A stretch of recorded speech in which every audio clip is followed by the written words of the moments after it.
Hello friends, मेरे YouTube channel में आप सभी का स्वागत है। आज की वीडियो में हम बात करने वाले हैं कक्षा 11 का जो पेपर है आपका अर्थशास्त्र का, इकोनॉमिक्स का, अर्धवार्षिक परीक्षा के लिए। समय आपका 3 घंटा 15 मिनट रहने वाला है। पूर्णांक आपके 70 नंबर के रहेंगे। एक भी प्रश्न को छोड़ना नहीं है, सभी प्रश्न करने अनिवार्य हैं। तो आइए बिना देरी के स्टार्ट करते हैं पहले प्रश्न से। पहला प्रश्न है आपका, वर्गीकृत आंकड़ों में सांख्यिकी परिकलन आधारित होता है। तो आपका जो उत्तर रहेगा वह रहेगा ऑप्शन नंबर द, वर्ग के मध्य बिंदुओं पर। अगला प्रश्न है आपका, दंड आरेख ये क्या है? ये एक विमीय आरेख है। नेक्स्ट है, किसी भी वितरण में 4 का वह मूल जिसकी आवृत्ति सबसे अधिक हो बहुलक कहलाता है। यह कथन किसका है? तो यह कथन है कीनी तथा कीपिंग का। 4 नंबर प्रश्न है, अपकिरण की सबसे सरल माप क्या है? तो वो है आपकी विस्तार, ऑप्शन नंबर से। नेक्स्ट है 5 नंबर, प्रमाप विचलन की गणना की जाती है। तो वह की जाती है समांतर माध्य से। 6 नंबर प्रश्न है, यदि परिशुद्ध रूप में मापित आंकड़े उपलब्ध हों तो सरल सहसंबंध गुणांक होता है। तो वह होता है कोटि सहसंबंध गुणांक से अधिक सही होता है। आगे बढ़ते हैं। नेक्स्ट है प्रश्न संख्या 2, रिक्त स्थान की पूर्ति करनी है आपको। आपके 6 प्रश्न हैं, इनके आंसर हमने आगे लगाए हुए हैं, इनको याद कर लीजिएगा। प्रश्न संख्या 3 है, जिसमें आपको बताना है कौन सा कथन सत्य है, कौन सा असत्य है। तो पहला है, सांख्यिकी जांच से आशय समंकों के एकत्रीकरण से है। तो ये गलत है। दूसरा है, माध्यिका से मदों के विचलन का योग शून्य होता है। सही है। नेक्स्ट है, आर सदा +1 और -1 के बीच में होता है। ये भी सही है। नेक्स्ट है आपका, आधार वर्ष का निर्देश सदैव 100 होता है। ये सही है। किसने की प्रमुख समस्या कृषि शाख एवं विपणन है। बिल्कुल सही है। नेक्स्ट है, अदृश्य बेरोजगारी कृषि क्षेत्र में नहीं पाई जाती है। ये गलत है। प्रश्न संख्या 4 है, जिसमें आपको सही जोड़े बनाने हैं। तो आंसर हमने सामने लगाए हुए हैं। विस्तार, ये देखिए वृत्त चित्र होते हैं। सभी पदों के को समान महत्व, सहकारिता,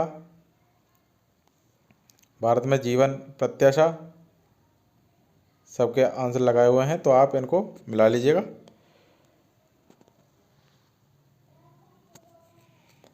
और ऊपर नीचे हो रहे हों तो उनको मैच कर लीजिएगा। जैसे WTO, तो ये विश्व व्यापार संगठन।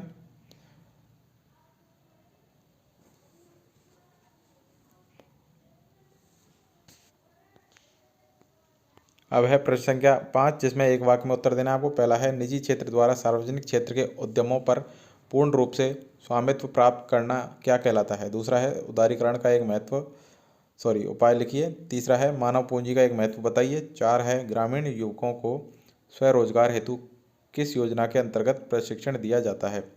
5 नंबर है, द ग्रेट लीप फॉरवर्ड अभियान का प्रारंभ किस देश में हुआ? 6 नंबर है, 2014 में भारत का HDI कितना था?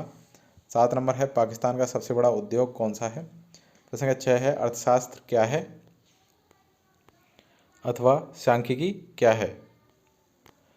नेक्स्ट है प्रश्न संख्या 7, समंकों के संकलन का क्या अर्थ है? अथवा मान लीजिए आपकी कक्षा में 10 छात्र हैं, इनमें से आपको 3 चुनने हैं, तो इसमें कितने प्रतिदर्श संभव हैं? प्रश्न संख्या 8 है, वर्गीकरण के उद्देश्य लिखिए। 2 उद्देश्य लिखने हैं आपको। अथवा काल श्रृंखला आरेख हम कब बनाते हैं, बताइए। प्रश्न संख्या 9 है, समांतर माध्य के प्रकार समझाइए। अथवा माध्यिका और बहुलक के बीच 2 प्रमुख अंतर बताइए। प्रश्न संख्या 10 है, परिक्षेपण क्या है? अथवा विचरण गुणांक का सूत्र लिखिए। प्रश्न संख्या 11 है, स्वतंत्रता पूर्व अंग्रेजों द्वारा भारत की व्यवस्थित विऔद्योगीकरण के दोहरे ध्येय क्या थे? अथवा नई कृषि नीति के प्रमुख उद्देश्य क्या हैं, लिखिए। प्रश्न संख्या 12 है, मानव पूंजी एवं आर्थिक समृद्धि के संबंध को स्पष्ट करें। अथवा जैविक कृषि धारणीय विकास को किस प्रकार बढ़ावा देती है, बताइए। नेक्स्ट है, पर्यावरण के क्या कार्य होते हैं? अथवा श्रमिक किसे कहते हैं? प्रश्न संख्या 14 है, निम्न पर टिप्पणी करनी है आपको। पहला है आसियान, दूसरा है आयात प्रतिस्थापन। अथवा सार्क पर संक्षिप्त टिप्पणी लिखिए। प्रश्न संख्या 15 है, चीन में महान सर्वहारा सांस्कृतिक क्रांति कब और क्यों प्रारंभ हुई?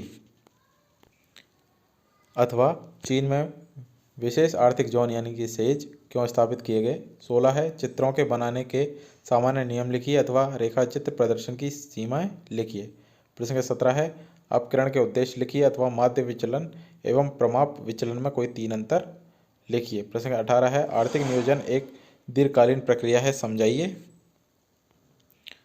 अथवा स्वतंत्रता के समय भारत के समक्ष उपस्थित प्रमुख आर्थिक चुनौतियों को रेखांकित करें। कोई 3 चुनौतियां रेखांकित करनी है आपको। प्रश्न संख्या 19 है भारत में श्रम बल के क्षेत्रवार वितरण की हाल की प्रवृत्तियों का विश्लेषण करें। अथवा ध्वनि प्रदूषण क्या है, इसके क्या कारण है, लिखिए। प्रश्न संख्या 20 है समांतर माध्य के गुण बताइए अथवा माध्यिका के दोष लिखिए। प्रश्न संख्या 21 है निर्देशांक की विशेषताएं बताइए। कोई 4 विशेषताएं बतानी है आपको। अथवा निर्देशांक बनाने की समस्याएं या कठिनाइयां बताइए। प्रश्न संख्या 22 है नवीन व्यापार नीति में क्या कदम उठाए गए अथवा आर्थिक सुधार कार्यक्रमों के कोई 4 सकारात्मक प्रभाव लिखिए। प्रश्न संख्या 23 है जैविक खेती के लाभ लिखिए अथवा विश्व भर में औसत शैक्षिक स्तर में सुधार के साथ साथ विषमताओं में कमी की प्रवृत्ति पाई गई है, टिप्पणी करें। तो ये थे सारे महत्वपूर्ण प्रश्न जो आपके पेपर के अंदर आ सकते हैं। तो सभी प्रश्नों को ढंग से देख लें, याद कर लें। वीडियो अच्छा लगा है तो वीडियो को लाइक करें, शेयर करें, चैनल को सब्सक्राइब करना ना भूलें। क्लास 11th के व्हाट्सएप ग्रुप में आपको ज्वाइन होना है तो डिस्क्रिप्शन में उसका लिंक दे रखा है, जाइए ज्वाइन हो जाइए। Thank you.